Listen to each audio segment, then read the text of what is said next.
Let's press in a little bit more on some of the reality of our current world. I'm thinking of, you're there in Canada raising, have raised 11 children. It's a nation that to this day has no abortion laws. I think it did one time way back, but at this point has no abortion laws. Euthanasia is now listed as the 5th most common cause of death.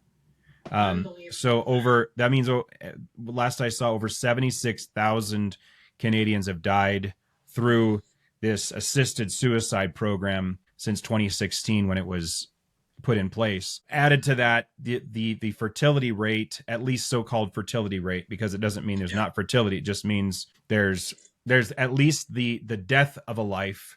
Therefore, per woman, 1.25 children per woman in Canada right now. So you are clearly a statistical profound anomaly, at least as we look at the Canadian landscape. So what was it like to build a family in that cultural reality? And maybe how did you encourage your children to see the blessing of what God has to offer them through fruitfulness, which is clearly a very countercultural thing today? Yeah, so, I think this is a great opportunity for Christians to catch a vision to advance God's kingdom because, we live in, like you say, a very materialistic, we've been below zero population growth for a long time, and just about every affluent country in the world is below the birth rate, below 2, right? Yeah. And so they're not reproducing themselves. So what an opportunity for us as Christians to just trust God in this area and say, let's seek to advance. The homosexuals aren't going to have children. Those who are used with their gender aren't going to have children. That's right. And so forth. So, we as Christians, what an opportunity. And I think that's something that really isn't emphasized too much from the evangelical pulpit even. Mm-hmm. I think it's been something that's, the culture has shaped even a lot of Christians' lives in that area. And and we're so grateful that our children, even though they were raised in a big family, they still see the value of that. And they all love children. And, and I think that was one way God glorified himself as we traveled around with our big family. Yes, amen. We many times had people say, because of that, now we want a big family. We want to trust God. And when all your life you've only heard that children are a pain or a burden, or you got to have enough money for it. We have to keep reminding ourselves and people, children catch the vision. You can't pound it into them. Right. They will resent it. Mm-hmm. But we aren't perfect, but God certainly had a lot of mercy. Our children love babies, and some of them have been struggling with being able to have children, and it just breaks our heart and their hearts. They're longing, and we're seeing God answer prayer in that. But only God can give you children, and it's just we need to proclaim their value and their worth and. I just marvel at his goodness to us and to our children. In a few weeks, we have a couple coming on who, sought to be fruitful for many years. I've known them for, 10 plus years. And all this time that, they've sought to have children. They've lost a number of them in the womb. And just as of last week, God blessed them with full-term baby. And so I'm really looking forward to chatting with them. And and if you think of some question for them or some encouragement that you'd like to pass along, we'll add that to that conversation. So often, children who have been really, really prayed for. You think of Samuel in the Bible. Yeah. God had specific reasons. Yeah. He's a very special boy. Yeah. Amen.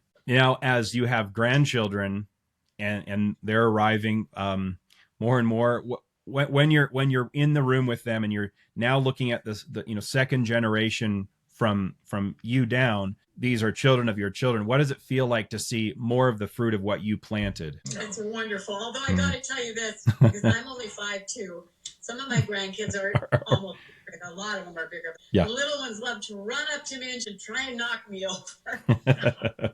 Yeah. Yeah. They're so fun. Dale's such an amazing grandpa too. He loves making up games and playing with them outside. They're just, they seem to mean more to us all the time. Like I remember one of our kids asked, "Are you going to be sick of grandkids by the time we have some?" And we said, "No." And it's true. Yeah.